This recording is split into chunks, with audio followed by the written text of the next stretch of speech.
All right, so now we are ready to go back to our class. Today is August the 31st, and we just checked some main aspects of summarizing information, especially regarding about academic writing and academic discourse. So we are going to analyze now the answers that you provided for the progress work number 1, the handout about academic summaries.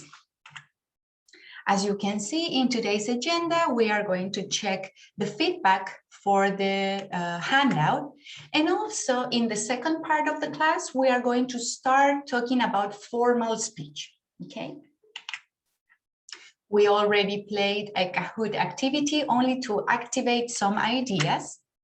And now I would like you to go to this text, check the information. This information should be familiar to you because the information was in the text. So we have the original. It was an academic text. The words were very, very formal. And the first thing that you can do to summarize a text, we saw this, is to identify the general idea. Remember the gist, not go to the details, just you read very fast to check the general idea. So for example, for this text, in 1 or 2 words, can you tell me what is the general idea? Can you type in the chat box?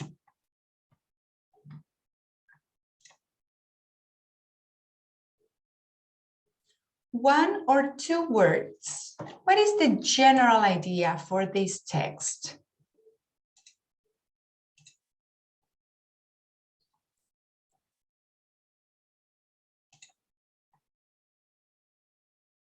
Thank you, Isidora. Yes, it's about diabetes.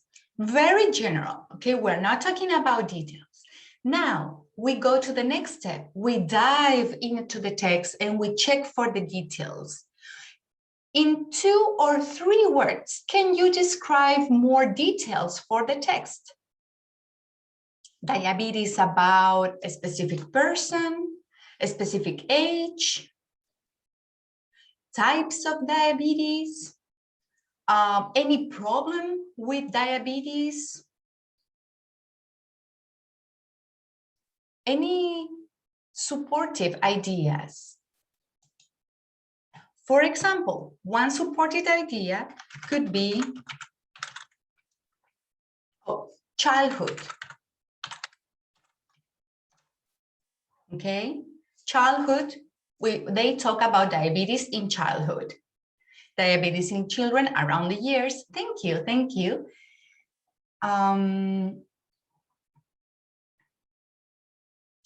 Any other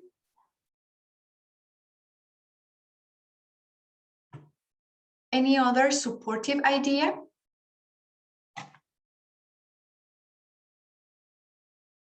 Is there any problem with diabetes in children in the years? What is the problem? Is it disappearing, or maybe more expensive? The cost, yes. So the cost is a problem because it's increasing in the time.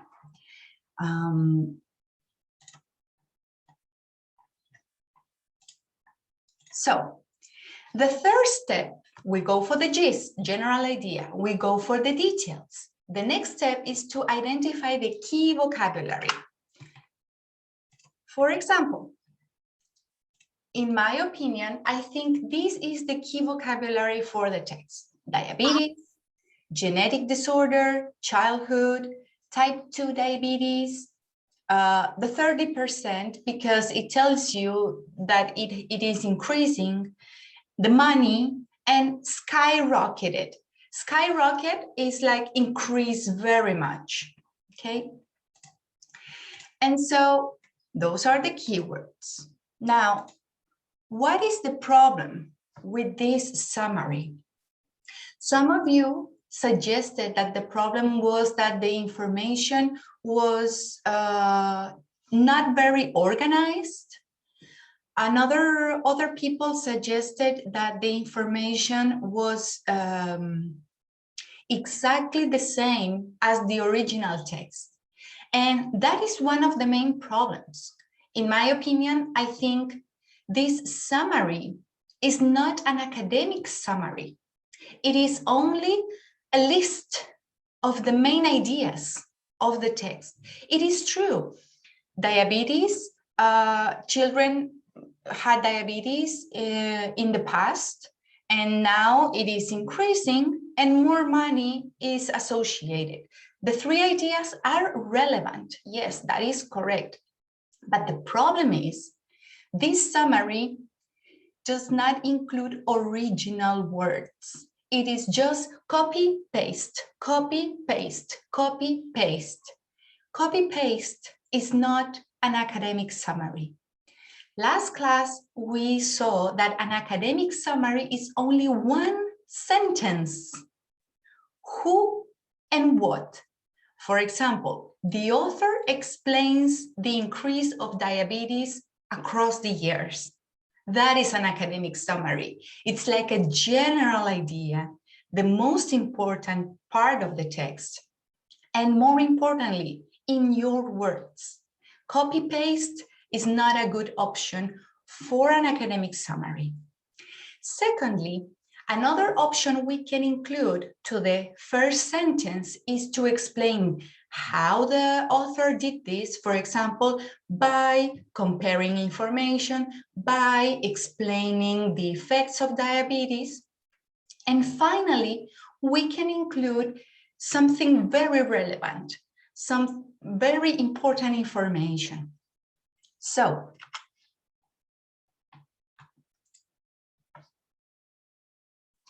this is an effective summary. Why is it effective? Because we have new words. Can you see the words in green? Responsibility and food industry are words that were not in the original text. These are words from the writer, from the person that's making the summary. So that is a good aspect. New words, not new information. You are not giving your opinion. You are making a summary. So if you use synonyms, for example, that is a good thing, okay? In here, the author is not copy-pasting. You are including new words. Second good aspect, one sentence. The author addresses responsibility on fast food industry. Perfect. That is the general idea. How? By comparing today's rates of type 2 diabetes in children to those prior in 1994. And finally, one relevant piece of information, the author makes it clear that both types of diabetes and the cost of preventing the disease have dramatically increased. So in here, we use a synonym. We don't use skyrocketed, okay? So in general, use your words. Provide one sentence that describes the information from the text, subject, verb. Maybe as an option, you can include how the author shares the information. And also as an option, you can include any relevant information, okay? And with that, we have an academic summary. This is only to give an introduction, to have the general idea. Any questions so far?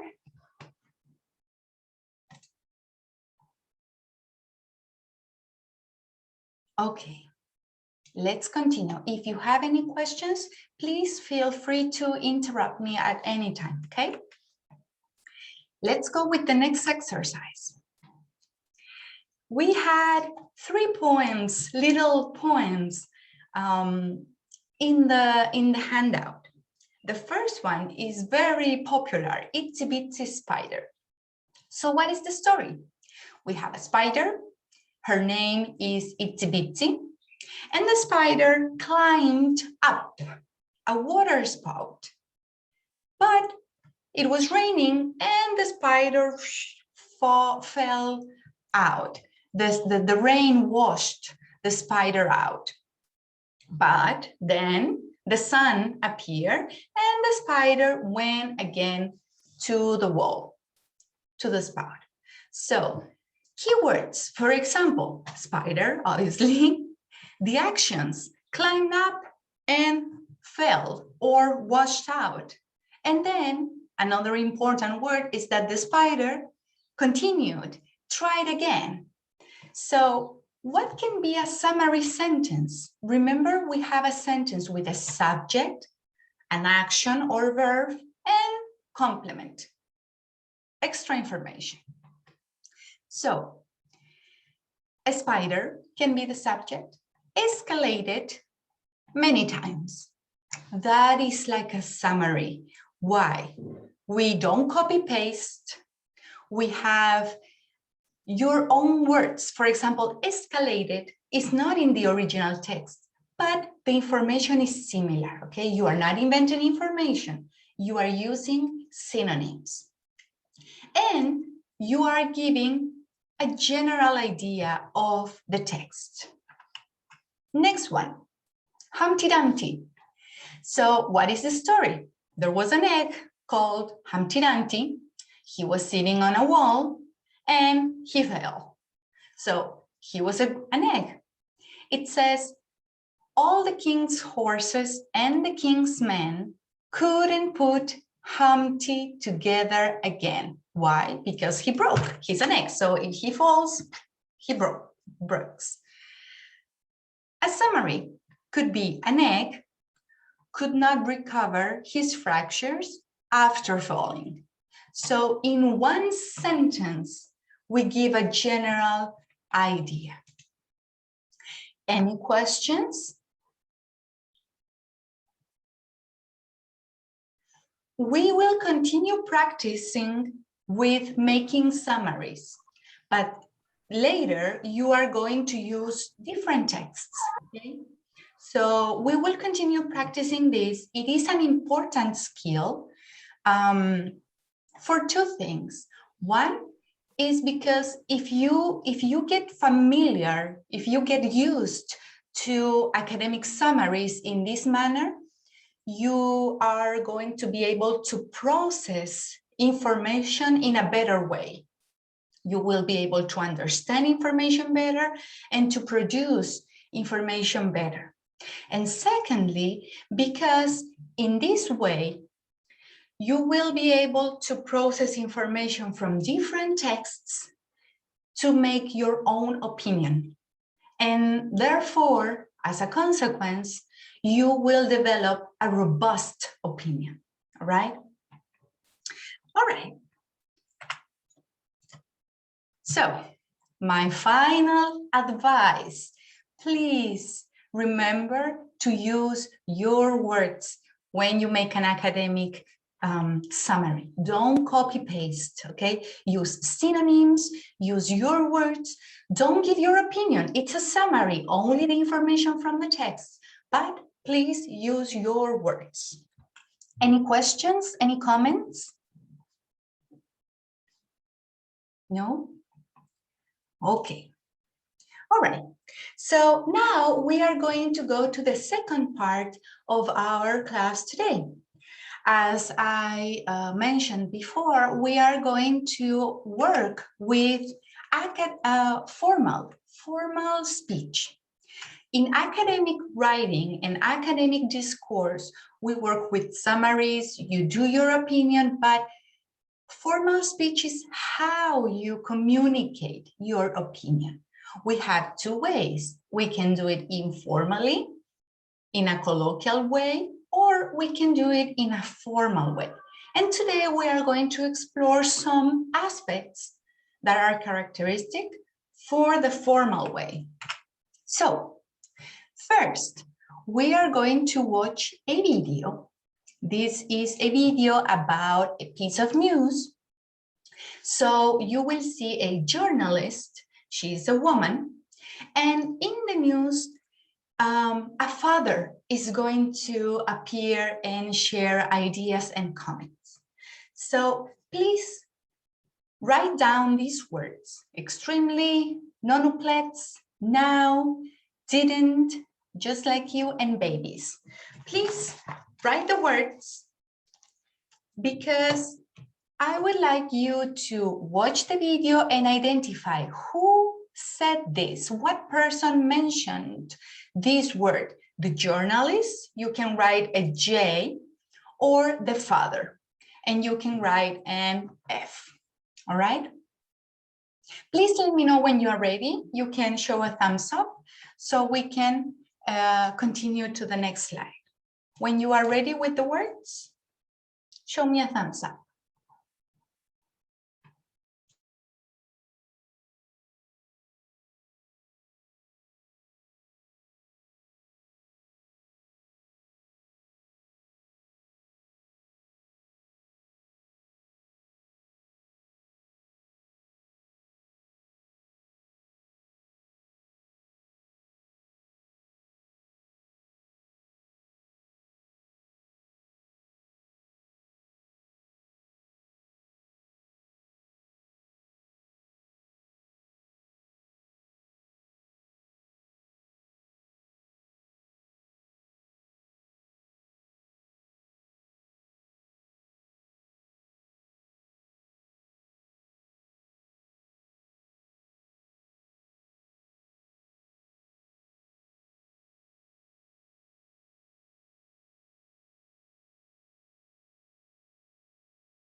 Okay, so we are going to watch this video 2 times for you to identify who says extremely, nonuplets, now, didn't, just like you, and babies, all right?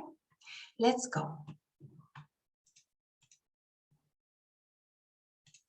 Now to an extremely rare pregnancy and a possible world record. A 25-year-old woman from Mali has given birth to 9 babies, 2 more than she expected. They are premature and weigh less than 1 kilogram each. Courtney Bembridge has more. 1, 2, 3, 4, 5, 6, 7, 8, and 9. Halima Cisse gave birth to 5 girls and 4 boys. The babies are all well, and if there are no complications, the family will set a new world record. This didn't surprise me because I'm a believer, but let me share my joy. I am happy, very, very happy, just like you. Once again, we thank God. My wife and the babies are doing very well. We are constantly in touch. I call them in Morocco all the time, even via video call to communicate with my wife. Everybody called me, even the president called me. Non-uplets are extremely rare and risky.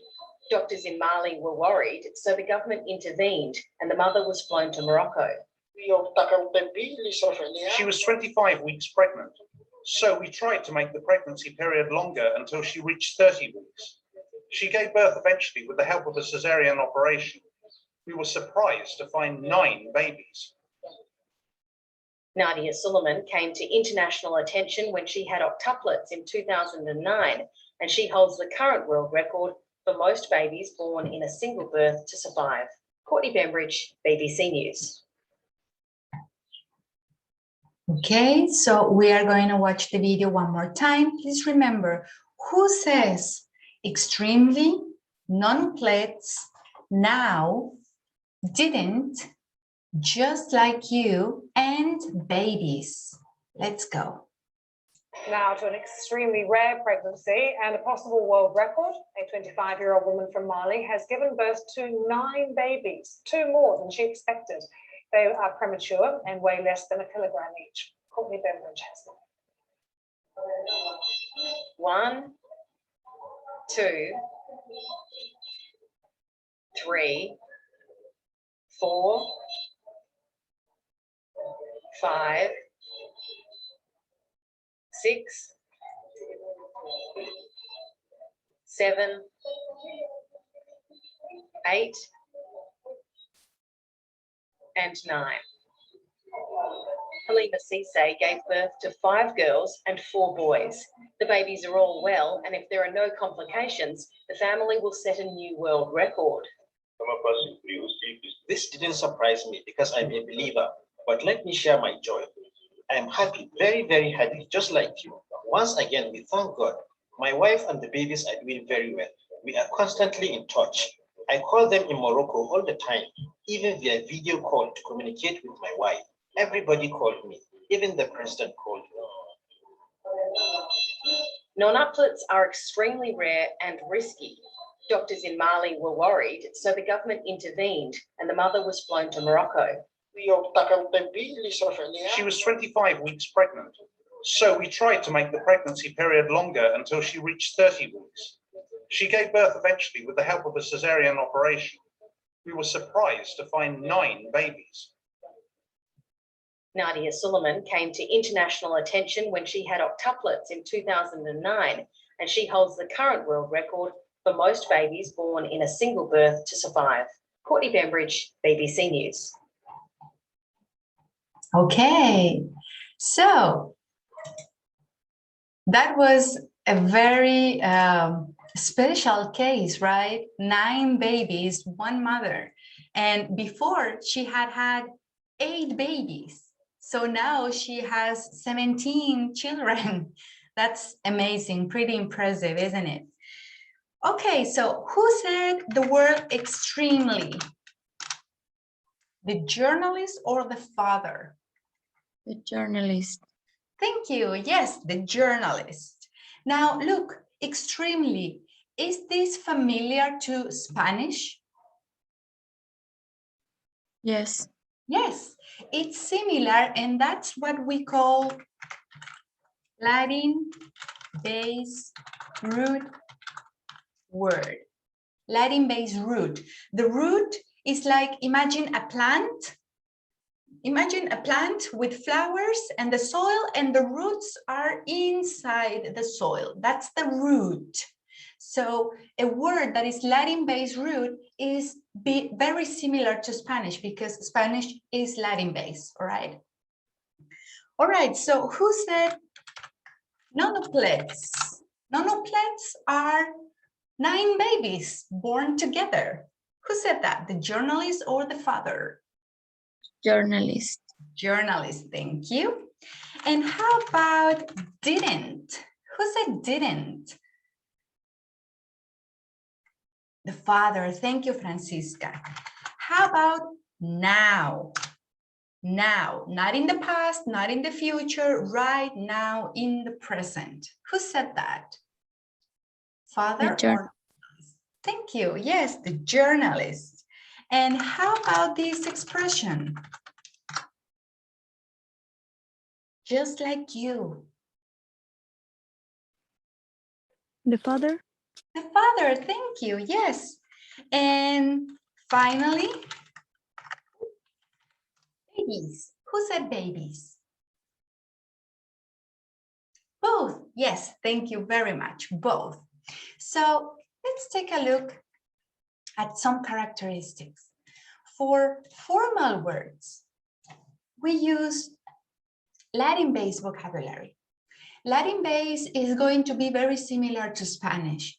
Usually in the news or in the newspaper or in academic writing, it's easier for Spanish-speaking people because many words are similar to Spanish. Many words are Latin-based. That is a very formal register. For example, you don't say,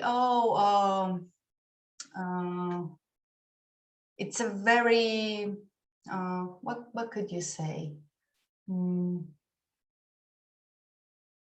Put up For example, put up is an expression. Let me write it on the chat box. Put up with, I have to put up with something. Oh, I sent a message. Put up with my problems. Okay, I have to put up with my problems. Put up with is an expression, is what we call phrasal verbs. Two verbs that are together and it means one expression. Put up means I have to confront, for example. I have to confront my problems. Confront is Latin based. Put up is similar, but it's more informal.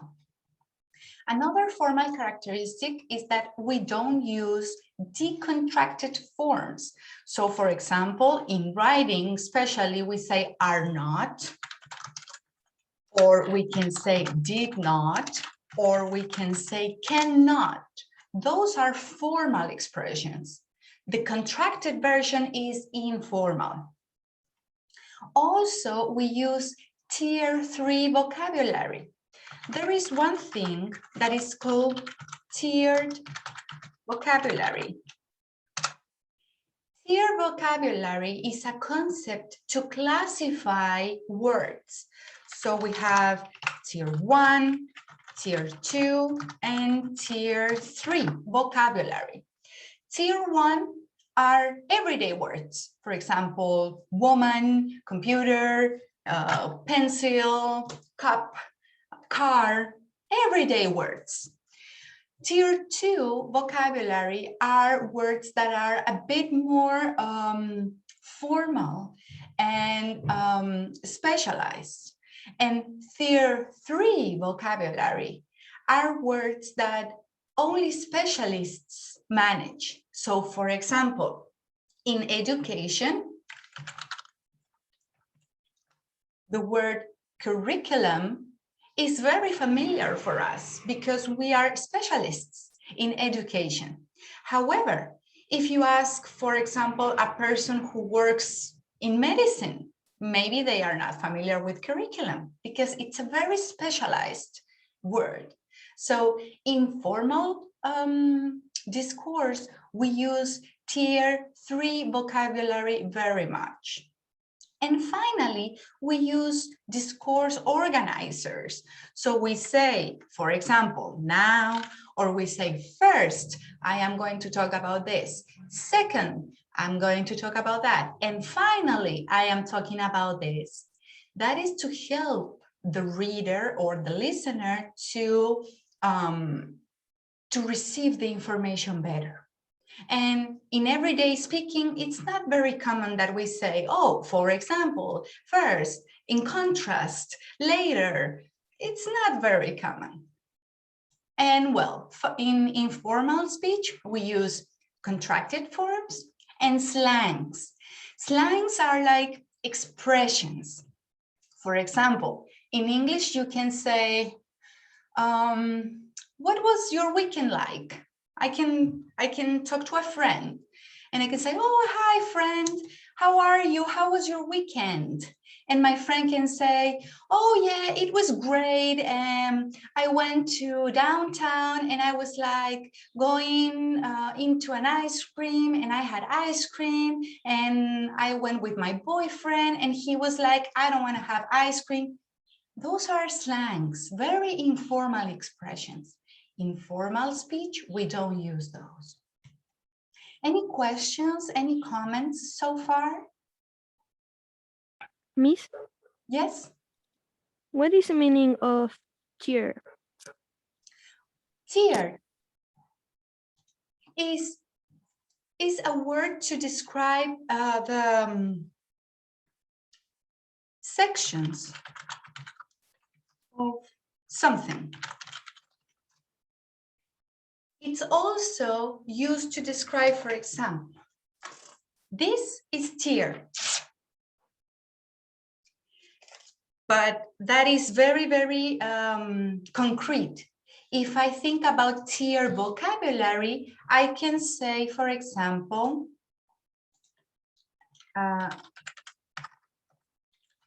vocabulary in sections, like that, okay? Any other questions?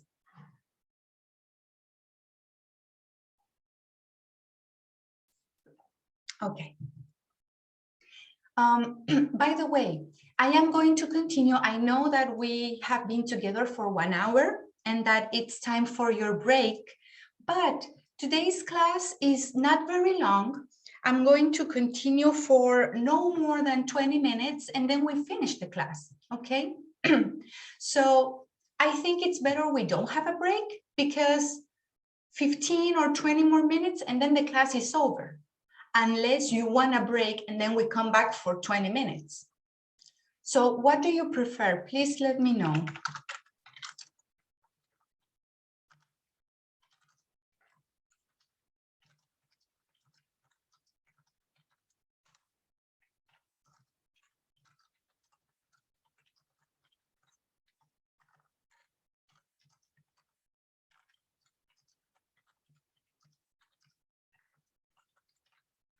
Please tell me. Look at the chat box. I typed 2 options. Please let me know, number 1 or number 2.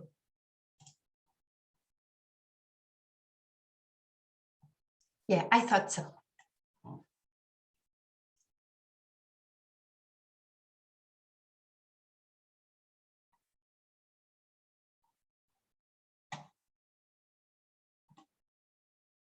Okay, so we are going to continue, okay? It's only a little bit more. All right, so we are going to watch the video 1 more time.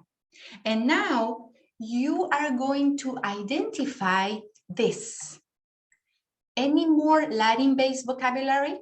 So we know extremely, she said that. Any other words? I don't know, complications is an example. Maybe the journalist said it, maybe not. So please write Latin-based words, decontracted forms, tier 3 vocabulary. Remember, that is vocabulary very, very specialized. And discourse organizers. Only identify the formal aspects. Don't identify the informal, okay? Only the formal. So check, and then we will see together your answers. Now to an extremely rare pregnancy and a possible world record. A 25-year-old woman from Mali has given birth to 9 babies, 2 more than she expected. They are premature and weigh less than a kilogram each. Courtney Bembridge has more. 1, 2, 3, 4, 5, 6, 7, 8, and 9. Halima Cisse gave birth to 5 girls and 4 boys. The babies are all well, and if there are no complications, the family will set a new world record. This didn't surprise me because I'm a believer, but let me share my joy. I am happy, very, very happy, just like you. Once again, we thank God. My wife and the babies are doing very well. We are constantly in touch. I call them in Morocco all the time, even via video call to communicate with my wife. Everybody called me, even the president called me. Non-uplets are extremely rare and risky. Doctors in Mali were worried, so the government intervened and the mother was flown to Morocco. She was 25 weeks pregnant, so we tried to make the pregnancy period longer until she reached 30 weeks. She gave birth eventually with the help of a cesarean operation. We were surprised to find 9 babies. Nadia Suleiman came to international attention when she had octuplets in 2009, and she holds the current world record for most babies born in a single birth to survive. Courtney Bembridge, BBC News. Okay, so how about Latin-based words? What words did you find? Expected. Sorry? Expected. Expected, yes, expected. Any other words? Surprise, communicate, attention, yes. I have one for you, maybe you didn't get this. Rare. Rare is a very formal word. Usually in English, everyday communication, they would say weird. Or they can say strange. But rare is Latin based and it means it's not very common. That is the meaning. And another one that I got is kilogram. That is very similar to Spanish. Constantly and intervened. Records, yes, thank you, Valentina. Complication, yes, or complicated. Very good. Those are all formal register. Next, decontracted words. Oh, pregnancy.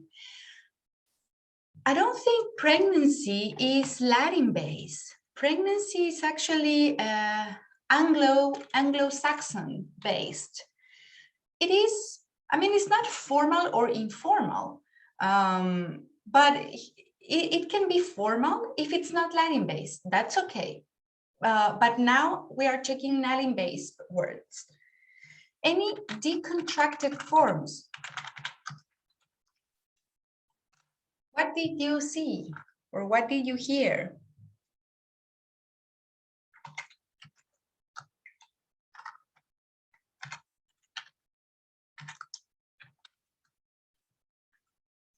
For example, I identify that the journalist said, oh, she had, and she pronounced she had very separately. In everyday speaking, we can say should, okay? That is informal, should, okay? Should have, but not she had. That is very, very formal. Tier 3 vocabulary, very specialized. What did you identify?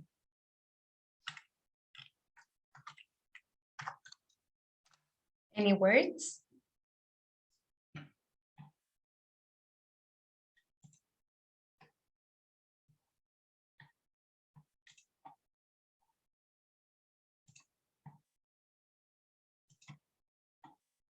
So we had, for example, premature. That is a specific word when a baby is born before 40 weeks. And we have, for example, cesarean. That is also very specialized word.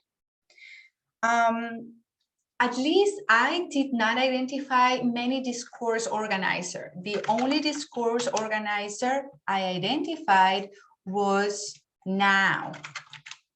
Did you identify any other one? Up longer? Okay, up longer could be the synonym for anymore. So it's not a discourse organizer. It's telling you an adverb of time. A discourse organizer is telling you, okay, now and later, is helping you to order the information. Yes, Valentina, because it's a discourse organizer. It's telling you, this is the information and this is the reason. Very good, thank you. And finally, I have one more question for you. Do you know what that is, Morocco? They mentioned that. Are you familiar with that? So it's a country in Africa. Morocco? Morocco, yes, Morocco. Very good. That is the word, Morocco. So the family is from Morocco. Okay, we are just going to check one more detail about formal speech. The final detail is about quotations. Are you familiar with this expression, quotations? Quotations, people sometimes when they are speaking, they do this. This is quotations. Valentina, are you going to answer my question? It's be like citas or entre comillas. Yes. So it's when you repeat another person's words. Okay, that's it. Now, there are three important aspects about quotations. First, it's a moral and ethical issue. This is the first aspect. Why? Because if you use the information or something that another person said or wrote in a text, I use that information and I say the information, but I'm not saying is the information of the person or the information of the book. I am saying is my information. It's complicated because you are lying. If you don't say this information, that person said this, you are lying. You are not telling the truth. So the police is not going to come and tell you, oh, you are a liar. No. But in academic world, it is very extremely important. If you take information from another person, you have to say, this is not my idea. It's the idea of the other person. All right? Because it shows that your ethics and your moral are straight. Okay? In books or in publications in academic world, if somebody checks that you are not quoting and that you are using the information, that is very, very bad, very bad. You can fail exams, you can fail work or projects, you could be fired from your work in academic world if they check that you are not saying, this is not my information. Okay, so that's the very first aspect. It's very important. And secondly, two aspects. With quotations, you can say exactly what the person is saying, like copy paste exactly the same words, or you can say the information, but in your words, and you are quoting as well. So let's take a look at this example. In the video, the doctor, his name was Aloui. I don't know if I'm pronouncing this correctly, but that was the doctor in the video. And he said, we were very surprised, quote unquote, we were very surprised. So if I am writing a report or an opinion, I can say, for example, Dr. Alaoui declared the team to be, quote unquote, very surprised to see nonuplets born. So I am using exactly the same words. If I use exactly the same words, I use quote unquote, okay? And another option is that I don't use exactly the same words. The doctor says, we were very surprised, and I quote, Dr. Aloui declared the birth of the nonuplets to be a surprise for the team. So I am not using exactly the same words. I am not using the quote unquote graphemes, but I am using his information. So this is a quotation as well. You see the difference? Any questions so far? Any comments? Okay, let's go back. So we have two possibilities. Use exactly the same words, you use quote unquote, or don't use the exactly same words, but you say the information is not from you, the information is from the other person. And finally, in quotations, you say the information from the person, but then you unpack. That's why I have this little box with the arrows. Unpack is when you open a package, for example, or when you open a box. So imagine I tell you, oh, the doctor said the team was very surprised. Okay, and in academic writing, in academic discourse, whenever you present a quote, then you unpack the quote, you explain how this quote is related to your opinion. Remember that we use academic information so that you can build a robust opinion. And you can say, for example, I think that we need more technology in pregnancy. For example, in Morocco, there was a case of a woman who had nonoplets, but they didn't know, and they were expecting 7 babies. The doctor of the woman, Dr. Aloui, declared that the team was very, quote unquote, very surprised about this situation. This proves that more technology is still required for prenatal diagnosis. Can you see my example? First, you give your general opinion, then you go for the detail, you support your opinion with an example, you support the example with a quotation, and then you unpack the quotation, you connect the quotation to your opinion. This seems a bit complex, but when you practice and practice and practice, it's not so complicated. It's the same if you use the quote unquote or if you rephrase the words of the author. It's like a direct and indirect quote. Yes, Valentina, thank you very much. So for example, let's go back. We are in academic discourse. I'm gonna write in the chat box, okay? The chat box is like my board, like my whiteboard. We are in academic discourse. In academic discourse, we want you to develop robust opinions so you can contribute in the academy. To develop robust opinions, you need to explore different authors, different sources, video, text, audio, okay? And then you have your opinion.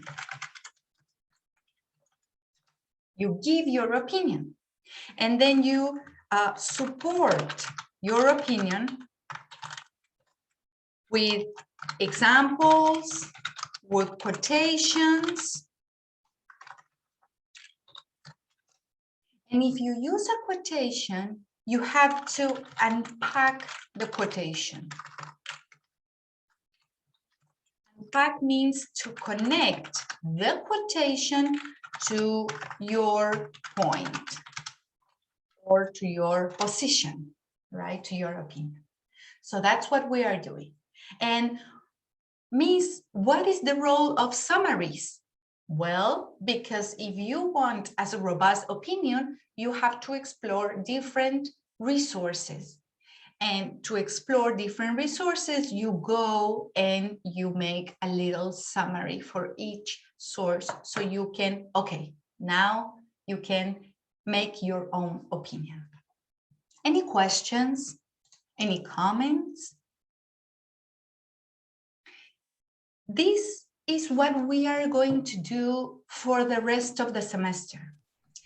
The first week of classes, last week and this week, we are just getting started. We are checking the academic summaries, the quotations, your opinions, agree, disagree. And later in the rest of the semester, we are going to work with projects, with writing, with presentations, and always this information that we have been exploring the 2 first weeks, you have to consider this information, right? We will come back to this always, so don't worry about this. If you feel it's not very clear, don't worry. We will practice, practice, practice. For tomorrow, you will have autonomous work. Please study and complete the handout formal speech. It's on Educandus. most of the information is very familiar to what we explored today. So it shouldn't be so different to you. This is going to be progress work number 2. Please send a formal email in English to me before tomorrow 9 p.m. And on Thursday, we are going to have classes this week. Okay, so tomorrow is autonomous work, but Thursday we have classes. Friday is autonomous work as well. Any questions, comments?